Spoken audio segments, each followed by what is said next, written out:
Hey, are you drinking some milk? Hey, yeah, I am actually. No way. If you're in E. coli, you'd have to turn on your Lac Operon. No way, what's a Lac Operon? Allow me to demonstrate what a Lac Operon is. Please. So, when E. coli or other bacteria are exposed to sugar, they'll usually choose or always choose glucose instead of lactose. They prefer glucose because they have structures built to transcribe glucose, but they have structures that they don't use as much for lactose. The structure that they use to synthesize or transcribe lactose is called the Lac Operon. So when lactose is in a solution, when it's the only sugar in the solution, the cell is going to use permease to bring the lactose inside the cell. And then beta-galactosidase to break down the lactose into small pieces. This is where the Lac Operon comes in. The Lac Operon has a promoter, an operator, 3 genes that are coded for, and a LAC-I gene. So the operator is going to be represented by the 5th fret on my guitar right here. The LAC-I gene binds to the operator and acts as a repressor. So when usually there's glucose in the cell, none of the genes can be transcribed. So regardless of what my hands are doing over here, it's going to make the same sound.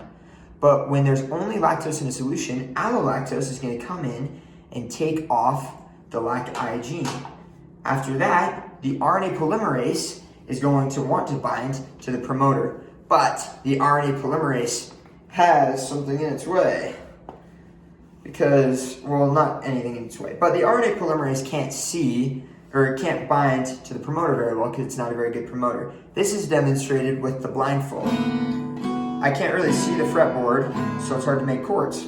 So, when glucose levels go down in a solution, CAMP levels or cyclic AMP levels will go up. They will bring the CRP protein to the Lac Operon and aid the RNA polymerase in binding to the promoter.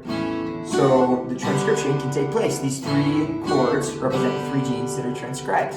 So you might be wondering, what if there's a mutation? This is a pretty I was wondering that. You were wondering that, yeah. So if, let's say there's a mutation to the LAC-I gene, well, before the lactose is added to the solution, transcription of lactose doesn't happen. However, when it's taken off, the transcription starts to happen, but when glucose enters the cell, instead of the LAC-I repressor going back onto the operator, it doesn't go back on. No. So the genes continue to be transcribed, which is not good for the cell. Usually, when glucose enters back into the cell, the Lac Operon is shut down because the cell prefers glucose. Wow, this guy knows his stuff.